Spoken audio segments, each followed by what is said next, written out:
North Korea. ICBM tests. Japanese told to take shelter. North Korea fires suspected ICBM, gearing up for a nuclear test. North Korea has fired multiple missiles, including a failed suspected intercontinental ballistic missile, ICBM, that forced the Japanese government to issue evacuation alerts in the northern and central parts of the country.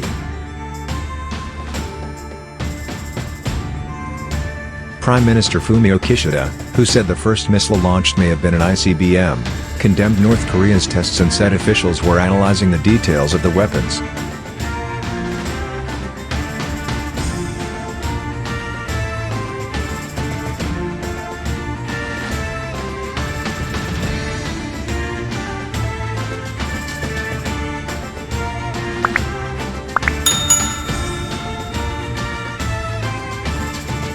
The launches on Thursday are the latest in a series of North Korean weapons tests in recent months that have raised tensions in the region.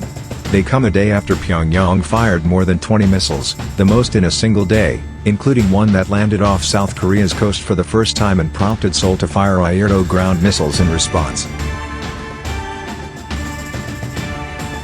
Tokyo later said the missile did not fly over the archipelago, but concerns are growing. Pyongyang is gearing up for a nuclear test.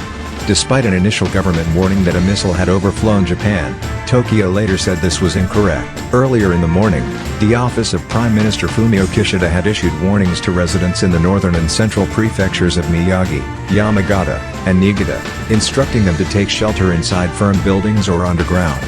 Bullet train services in those regions were temporarily suspended following the missile alert before resuming shortly.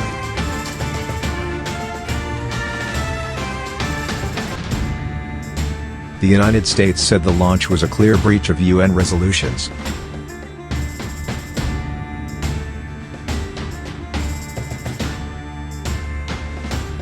This action underscores the need for all countries to fully implement North Korea-related UN Security Council resolutions, which are intended to prohibit North Korea from acquiring the technologies and materials needed to carry out these destabilizing tests, a State Department spokesperson said in a statement.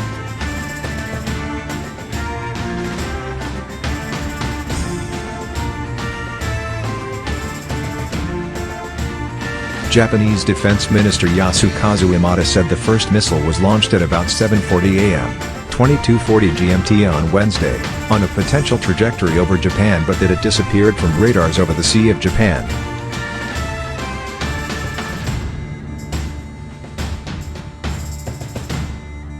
We detected a launch that showed the potential to fly over Japan and therefore triggered the J alert, but after checking the flight we confirmed that it had not passed over Japan, Hamada told reporters.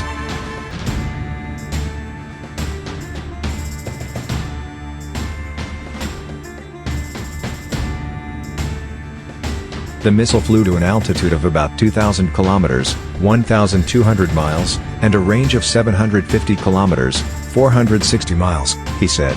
Such a flight pattern is called a lofted trajectory, in which a missile is fired high into space to avoid flying over neighboring countries.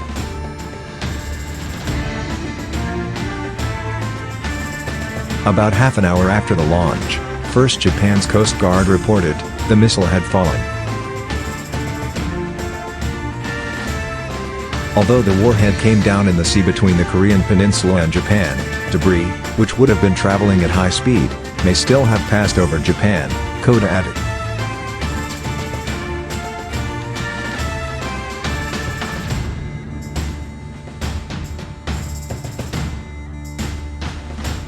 The Yonhap news agency reported the first missile went through stage separation, suggesting it could have been a long-range weapon such as an ICBM.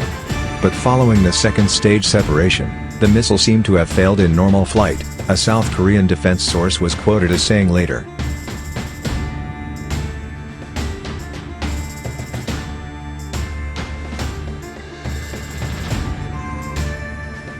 The long-range missile was launched from near the North Korean capital of Pyongyang, said South Korea's Joint Chiefs of Staff.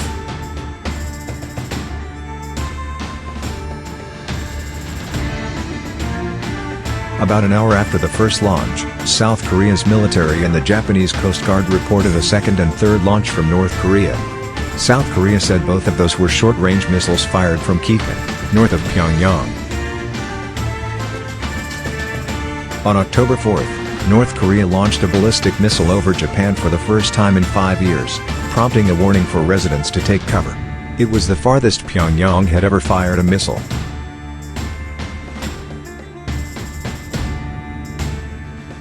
North Korea has conducted a record number of weapons launches this year, and the latest come amid ongoing large-scale military exercises between the United States and South Korea, which Pyongyang claims are a provocation.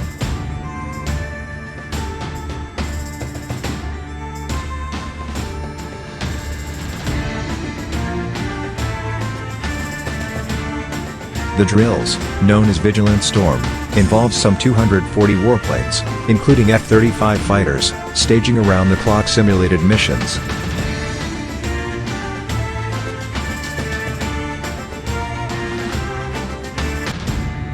Many of North Korea's missile flights are direct violations of United Nations Security Council resolutions, but its current provocation cycle is unlikely to peak until Pyongyang conducts its long-anticipated 7th nuclear test, said Leif Erik Heasley, a professor at the Aowa University in Seoul, South Korea. The Kim regime may relish international anxiety in the lead-up to its next nuclear detonation, believing that greater global attention will hasten begrudging acceptance of North Korea as a nuclear weapons state, he added.